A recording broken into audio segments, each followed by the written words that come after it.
안녕하세요, 성도 여러분. 오늘도 은혜로 하루를 잘 시작하셨나요? 말씀을 붙들고 하나님 앞에 서시는 모든 분들에게 하나님의 인도하신 은혜가 가득하기를 축복합니다. 네, 오늘 우리에게 주시는 하나님의 말씀은 열왕기하 2장 19절부터 25절까지의 말씀입니다. 이 본문을 제가 읽어드리겠습니다. 그 성읍 사람들이 엘리사에게 말하되 우리 주인께서 보시는 바와 같이 이 성읍의 위치는 좋으나 물이 나쁨으로 토산이 익지 못하고 떨어지나이다. 엘리사가 이르되 새 그릇에 소금을 담아 내게로 가져오라 하매 곧 가져온지라. 엘리사가 곧 근원으로 나아가서 소금을 그 가운데에 던지며 이르되 여호와의 말씀이 내가 이 물을 고쳤으니 이로부터 다시는 죽음이나 열매 맺지 못함이 없을지니라 하셨느니라 하니 그 물이 엘리사가 한 말과 같이 고쳐져서 오늘에 이르렀더라. 엘리사가 거기서 베델에 올라가더니 그가 길에서 올라갈 때에 작은 아이들이 성읍에서 나와 그를 조롱하여 이르되 대머리여 올라가라 대머리여 올라가라 하는지라. 엘리사가 뒤로 돌이켜 그들을 보고 여호와의 이름으로 저주하매 곧 수풀에서 암곰 둘이 나와서 아이들 중에 42명을 찢었더라. 엘리사가 거기서부터 갈멜산으로 가고 거기서 사마리아로 돌아왔더라. 아멘. 네, 오늘 읽은 본문은 하늘로 승천하여 올라간 엘리야로부터 선지자의 역할을 승계받은 엘리사가 선지자로서 첫 사역을 하는 그런 장면이 나오고 있습니다. 두 가지 사역 또는 기적을 이제 베풀게 되는데요.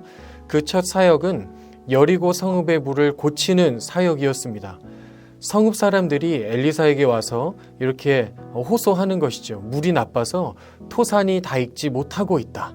그 열매도 맺지 못하고 있다. 라고 호소하는 것입니다. 그러자 엘리사는 그 물에 소금을 뿌려서 그 물을 고치게 됩니다. 이것은 엘리사의 첫 번째 사역이자 첫 기적을 베푸는 장면인데요. 첫 기적을 베푸는 일이 물을 고치는 일이었다는 점은 우리가 주목할 만한 의미가 있습니다. 예수님께서도 처음으로 기적을 베푸신 그 일이 바로 연회장에서 물을 포도주로 변하게 하시는 일이었기 때문이죠.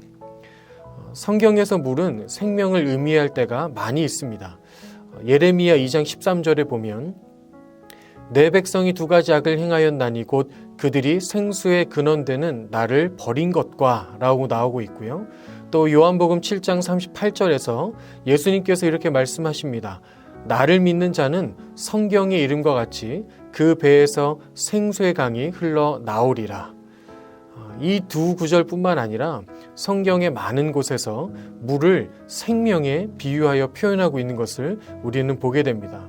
그래서 여기서 알 수 있는 것은 엘리사가 행한 첫 사역이 물을 고치는 것이다 라는 이 사실은 단순한 의미 이상을 가진다는 것입니다. 오늘 본문 21절을 다시 읽어보겠습니다. 엘리사가 물 근원으로 나아가서 소금을 그 가운데에 던지며 이르되 여호와의 말씀이 내가 이 물을 고쳤으니 이로부터 다시는 죽음이나 열매 맺지 못함이 없을지니라 하셨느니라. 이렇게 말합니다.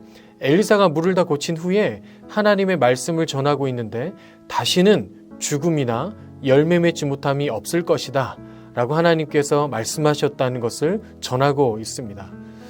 전능하신 창조주 하나님 여호와께서 우리의 구원을 말씀하시고 우리의 회복을 말씀하시는 것입니다. 죽음에서 생명으로 옮기시는 그 구원, 죄의 자녀로 죽음에 이를 수밖에 없는 우리를 죽음이 아닌 영원한 생명에 이르는 하나님의 자녀로 회복시키시고 구원하신다는 것입니다. 이것이 우리에게 어떻게 이루어졌습니까? 바로 예수님을 통해 이루어지는 것이죠.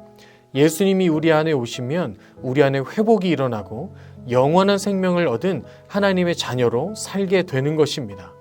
사랑하는 여러분, 예수님을 더 굳게 바라보시기 바랍니다. 이미 내 안에 오신 예수님께서는 우리를 영원한 생명으로 인도하여 주십니다. 온전한 회복을 경험하게 하십니다. 예수님을 계속해서 바라보면서 그 은혜를 마음껏 누리시는 저와 여러분 되시기를 축복합니다. 엘리사가 행한 두 번째 기적은 어쩌면 성경 전체를 통틀어서 많은 성도님들께서 의아해하는 그런 본문일 것 같습니다. 바로 엘리사가 자신에게 대머리라 놀리는 아이들을 저주하고 그러자 암곰 2마리가 나와서 그 아이들을 모두 찢어버렸다. 이런 일입니다. 아니, 선지자라는 사람이 아이들이 놀리는 걸 가지고 다 죽여버리는 이 사건이 어떻게 있을 수 있는 일인가, 이렇게 생각하시는 성도님들 많으실 것입니다. 그런데 우리가 이 사건을 오해 없이 바라볼 수 있어야 합니다. 첫 번째는 23절에 보면 작은 아이들이라고 나와 있는데요. 아이들이라는 표현으로 번역하고 있지만 그렇다고 아주 어린 그런 아이들을 뜻하는 단어가 아닙니다. 아이들이라는 이 단어의 원어는 갓난 아기부터 30살 정도의 청년까지를 이르는 상당히 광범위한 그런 연령 계층을 가리키는 단어이죠.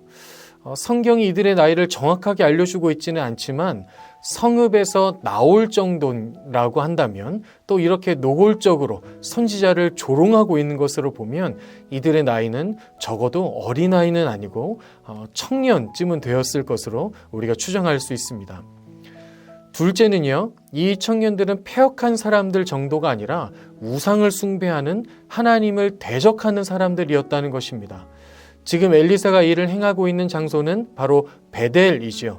이 당시에 베델은 선지자 학교가 있었던 곳이기도 했지만 여로보암 왕 이후로 우상 숭배의 어머니 도시다라고 불릴 만큼 우상 숭배에 아주 심각하게 오염되어 있었던 도시입니다. 그래서 하나님을 대적하고 우상 숭배를 아주 적극적으로 행했던 그런 사람들로 가득했던 도시이죠.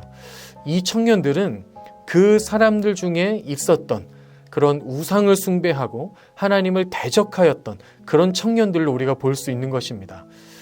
어디서 이것을 더 확실하게 볼 수 있는가 하면 대머리여 올라가라 라고 하는 표현은 단순히 엘리사의 외모를 조롱하는 수준의 말이 아니었습니다.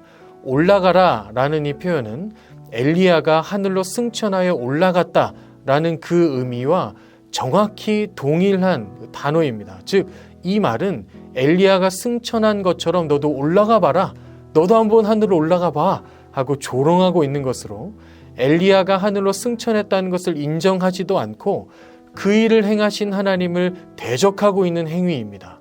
그러므로 이 청년들은 그냥 단순한 청년, 단순한 아이들이 아니었고 하나님을 대적하고 있는 대적자들이었다라는 것을 우리가 알아야 할 것입니다.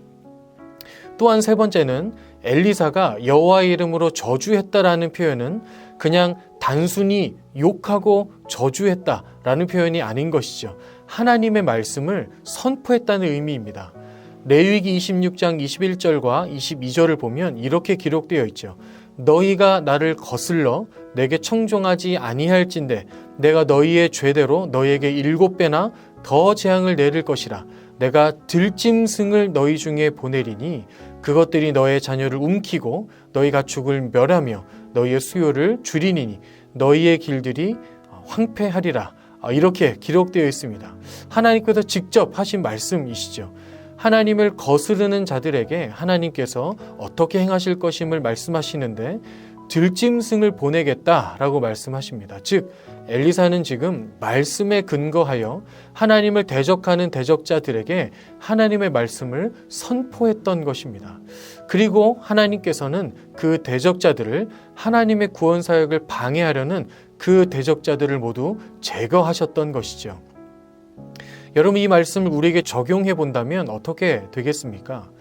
우리가 예수님을 영접하고 내 마음의 구주로 모시게 되면 우리는 하나님의 자녀로 회복됩니다. 영원한 죽음에서 영원한 생명으로 옮겨지게 되는 것이죠. 예수님께서 우리에게 오셔서 하시는 일이 바로 이것입니다. 그러니 예수님을 바라보고 예수님을 의지하고 살면 이 은혜를 날마다 누리며 살아갈 수 있게 되는 것입니다. 하지만 이렇게 살아가려는 우리를 대적자들은 그냥 두지 않겠지요. 대적자들의 공격이 끊임없이 몰려올 것입니다.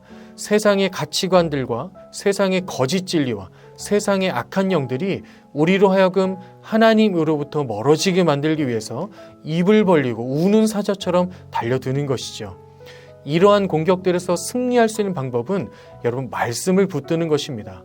엘리사가 말씀에 근거하여 그 말씀을 선포할 때 하나님께서 그 말씀대로 역사하셔서 모든 대적자들을 물리치신 것처럼 우리가 말씀을 붙들고 말씀대로 선포하며 말씀대로 살아갈 때에 하나님께서 우리로 하여금 승리하게 하신다는 그 믿음이 저와 여러분 모두에게 있기를 간절히 바랍니다. 네, 말씀을 마무리하겠습니다. 사랑하는 여러분, 코로나로 인해 답답하기도 하고 불안하기도 하고 어쩌면 코로나 시기를 보내며 우리의 믿음이 조금 식어지고 차가워졌을 수도 있겠습니다.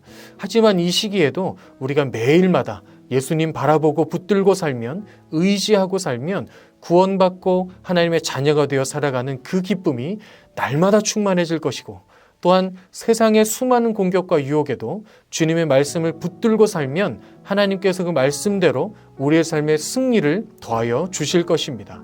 이 은혜가 저와 여러분의 삶에 충만하시기를 예수 그리스도의 이름으로 축원합니다. 아멘. 여러분, 오늘 하루 살아가시는 동안 이 한 문장을 기억하실 수 있기를 바랍니다. 우리를 공격하고 무너뜨리려 하는 모든 시도와 공격은 하나님의 말씀 앞에 모두 수포로 돌아갈 것입니다. 아멘. 기도하겠습니다. 하나님 감사합니다. 영원한 죽음에 이를 수밖에 없었던 우리에게 예수님을 보내주시고 예수님을 통하여 우리가 죄의 자녀가 아니라 하나님의 자녀로 살 수 있도록 인도하여 주심에 감사합니다. 우리가 세상에 살아가면서 세상의 많은 공격과 유혹을 또 맞서고 설 텐데 그때에 우리가 하나님의 말씀을 더 굳게 붙들 수 있는 그 믿음을 허락하여 주셔서 우리가 말씀을 의지하고 말씀대로 살아갈 때에 하나님께서 우리에게 승리의 기쁨을 맛보게 하시는 그 놀라우신 은혜가 우리의 삶에 계속해서 펼쳐질 수 있도록 우리를 주관하여 주옵소서. 감사드리며 예수님의 이름으로 기도합니다. 아멘.